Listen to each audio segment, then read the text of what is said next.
Hello everyone, in this video I'm going to show you how to zoom in video in Filmora. So if you want to zoom in video in Filmora, here is a quick steps and tips on how to get it done. First thing you have to do is import your videos from your file manager. Once you have it imported, then add it to your timeline.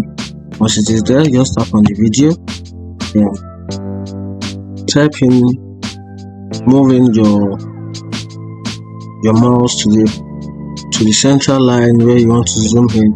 So I'm just going to place it here. I'm going to place my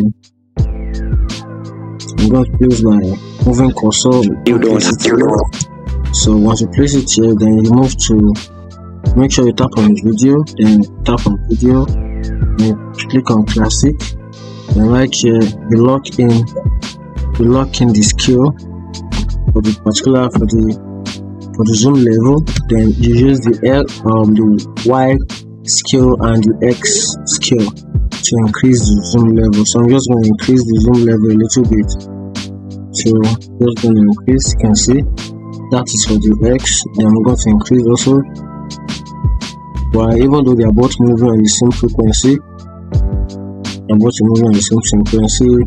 after that you come back to your video timeline, then to place, then you know video has zoomed out already, and that is it. If you find the video helpful, like and follow for more. Thank you.